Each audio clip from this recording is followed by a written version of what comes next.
You're watching TVC Breakfast. Let's get into the headlines across Nigerian newspapers now, see what they're saying. I have my regulars in the studio to help us make sense of some of the headlines.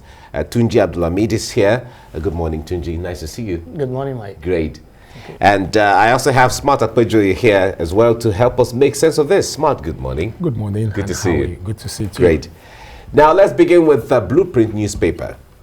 Blueprint says is narrowing in on 2023 presidency, and it says PDP under pressure to reverse governor's zoning arrangement. PDP under pressure to reverse governor's zoning arrangement. That's the Blueprint newspaper. Daily Sun is next, and it says PDP chair leaders zero in on Mark. That's David Mark, the former Senate president. Babangida Aliyu Makarfi in strong contention. Okay, all that's on the front page of the Daily Sun. From there, let's go to Daily Trust.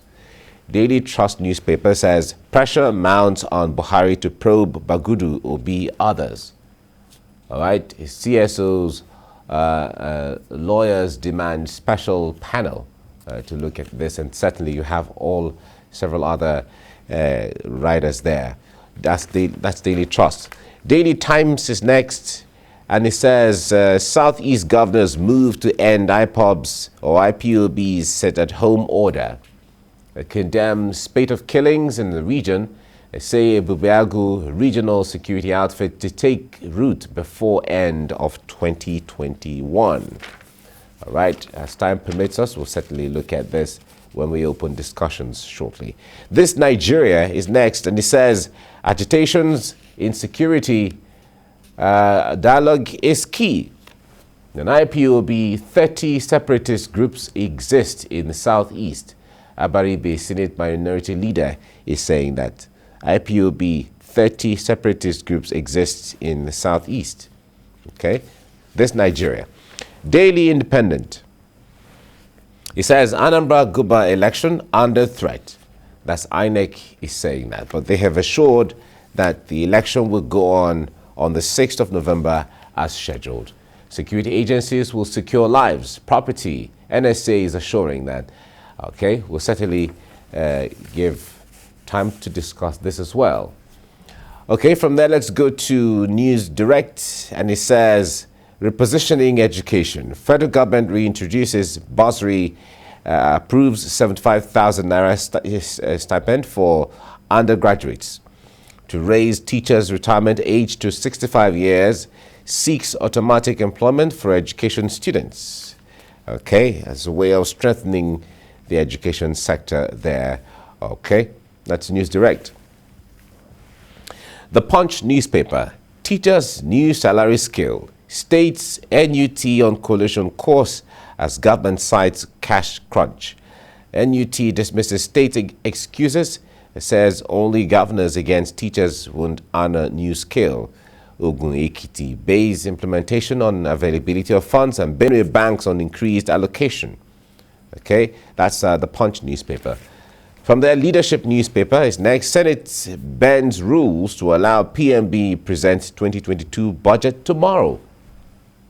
Senate bends rules to allow PMB, that's the President Muhammadu Buhari, present 2022 budget tomorrow. Okay, that's the Leadership newspaper. The Nation is next. And it says Buhari's 16.45 trillion naira budget 2022 pushes deficit to 7.9 trillion naira. And the projected revenue is 8.53 trillion naira. President seeks review of the medium-term expenditure framework, and lawmakers may get document tomorrow. Okay, we're waiting to see how that is. Of course, the Senate or the National Assembly is saying that they're doing everything to ensure, they create harmony between the arms of government. Okay. From there, let's go to the national economy. Experts divided over single exchange rate. Experts divided over single exchange rate. All right. There was a time in Nigeria where there were about 11 different exchange rates in Nigeria. The IMF has advised Nigeria at different times to harmonize them into one. That's the national economy. From there, let's go to the Guardian newspaper. Used vehicle prices soar over freight clearing charges, as well as foreign exchange. Nigeria spends 601.5 billion naira on importation of vehicles in the first half of 2021. That's the Guardian newspaper. Business Day is the last one we're looking at now. It says, lack of central database puts Nigeria on UK's vaccine blacklist. All right. Lack of central database puts Nigeria on UK's vaccine blacklist. Okay. That's Business Day. We certainly will be looking at this shortly. Now, these are the headlines we'll be looking at. Shortly, we'll open discussion and talk about the general issues of insecurity in the southeast, and then see how they may threaten or the assurances from government. Tunji, I'm going to start with you on this, and let's go to the stories on the Daily Times and Daily Independent, because they concern the East regarding security and all of that. The governors in the southeast met recently, and they assured that the Bubiago which they came up with the security outfit they came up with will be operational before December.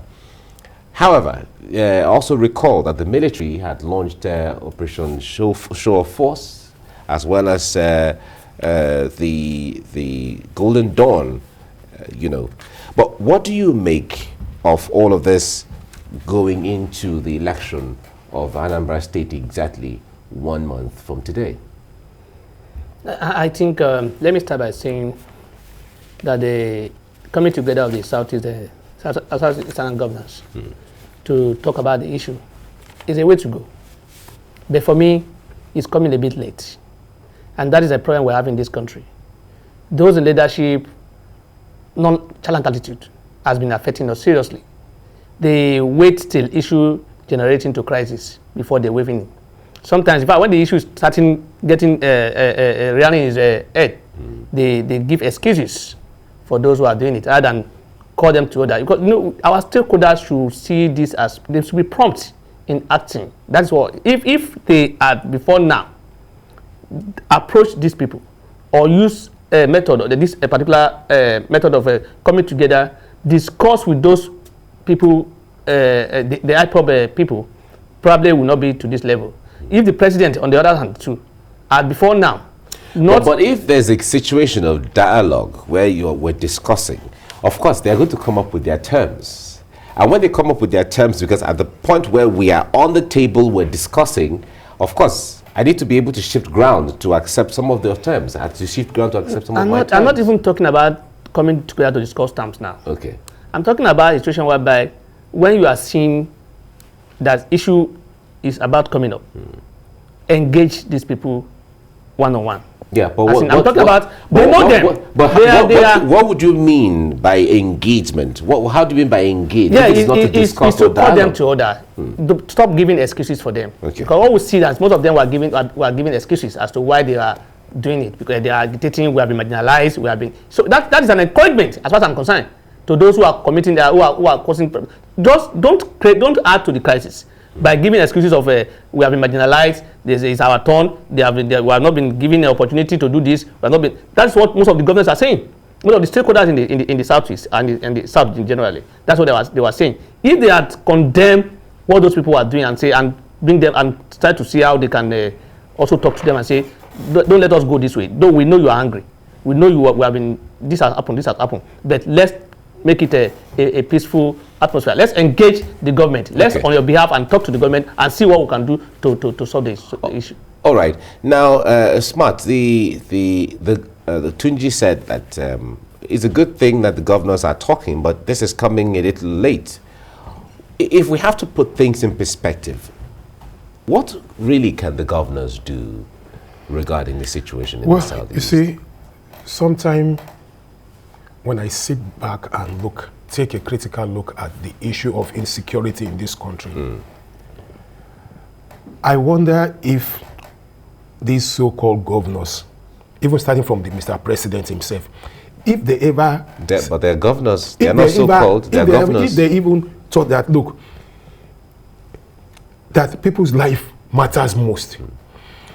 And what pains me most is that I have now realized that that people's life does not matter to the government, because whenever anything happens, you will say, oh, it is not 10, it is just 3. And when somebody starts to say it is just 1, somebody's life, then you know that there is no empathy for even the lost soul. I keep saying something that one of the best way to tackle insecurity, first, more especially at the level at which it is, it's dialogue. You cannot always use a stick. That stick will break. Let us use the carrot and the stick approach. The carrot is what Abdulhammed was trying to come up with. In the first place, when he started rearing his head, what I expect the president to do, the president and some of his cabinet members from that area should have gone to the east and said, now, you people that you are calling for this, you are calling for that, what is the problem? Yes, if you are calling for this, of course, we cannot solve it through war. How do you think we can solve this? Sit down with them. Show them the fact that you are not the party leader of APC, but you are the leader of the nation. And that's what we are talking about today. If you're talking about insecurity today, if there is insecurity, it will cut across both APC, PDP, and whatever, ABGA, whatever. It will cut across everybody. But even those people that are not even politicians. What do? Let us sit and give me your grievances. Look at some that you can do immediately, that you can at least solve immediately, and some that you can just say, okay, we'll probably have to take this back to the Federal Executive Council. Show the people that you are part of them. Don't sit idle and feel, and then they cannot get closer to your entrance. Do you feel that from the perspective you're speaking from, do you feel that the federal government is trying to run away from situations like that? Because if they do so, then there's going to be an agitation from the southwest, and they have to meet them. Of course, there's going to be agitation from the north central. They're going to meet them, and all of that. Look, what does it take you to meet them? You see, to be a leader is to move. It's not just to sit somewhere, and then the Sunday Igbo and Co is coming up with his own. Also, you go there, you see, people will. You see, a child will always cry. You cannot be beating a child and tell that child not to cry. It is injustice. Now, if a child is crying now, come. Why are you crying? You see, everybody will come. You see, dynamic. What makes a leader dynamic is the ability to assuage the feelings of the yearning of the people. That is what makes a leader dynamic. You see, it's not a leader by just sitting down and telling us you are assuring us. No, the only way you can assure us is come to the people, sit with them. I said something. I said something sometime. I said, look, in the first place, this issue of IPOB, Sunday, Yoruba Nation, whatever, couldn't have gotten to where it is if they've been proactive. Take all the leaders. I'm sure if Mr. President is coming to Lagos today and say, look, Ayo Adebanjo, please join me. Bola Tinubu, join me. You, join me. All their governors, join me. We want to discuss with this. So if you have this thing, so please come here, let us talk. It will be stupid for that person to, after discussing again, to go back and start making trouble. I'll give you a good example. The good example is the Asari Dokubo. Asari Dokubo at one point caused the shot in Niger Delta. But what did Yaradua did? Brought these people together, talked to them, say, okay, now lay down your arms. We will do this for you. We'll do this for you. We'll do this for you. Part of them, they even included Ogoni cleanup then, even though it did not manifest. That is just manifesting now by Buhari. But at least, either we like it or not, it had gone down. The kidnapping, which started from Niger Delta, which was kidnapping because they are aggrieved, now have stopped. Now what we now have now is kidnapping for crime.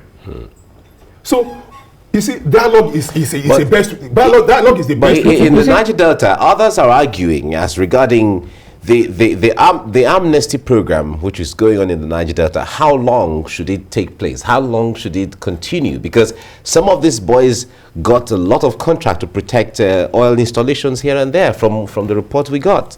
Yes, let me tell you, we will continue to just in a minute. You will continue to engage them. Okay. Let me tell you why you continue to engage them. In the first place, these pipelines, railway line that they are going to vandalize some of those things. If you get most of these boys, it's like a way of community policing. Let them police their area and give them stipends. Okay. You see, let me add to it. You see, we are missing one point, and those in leadership are also missing it. They don't recognize that, look, you are a leader so as to tackle problems. It's not for you to sit down and enjoy it. It's because of the problems you we're here. You are there as a leader to tackle problems. And if you are being called from one point to another to come and resolve problems, it's your job. You don't have to say, because if I engage these people now, these people will call me. What's your job? Your job is to show your ability. You are a leader because you should be able to show your ability as a leader to persuade people, to be able to get to be able to say, look, let me tell you, we understand what you are fighting for. We understand your grievances. We understand this and that. We are looking at it. This is a problem. This is a problem. This is a problem. Give it to them. They will come down. Just like he said, carry the stakeholders in the those respected elders in their areas. Bring them together.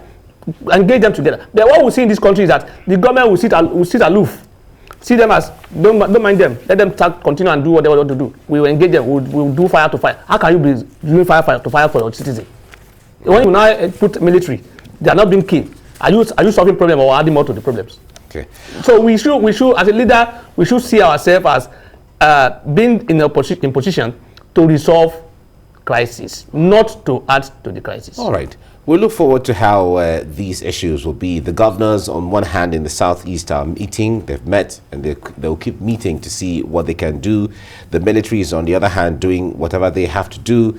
Like you said, the carrot and stick. So let's see how these turn out in the next couple of weeks and days and maybe months. Thank you so much, Tunji Abdulhammed, for coming on the program. Thank you, Amin. Thank you. And Smart Apejoye, thank you so much. Thank you for having me. Thank you. Great.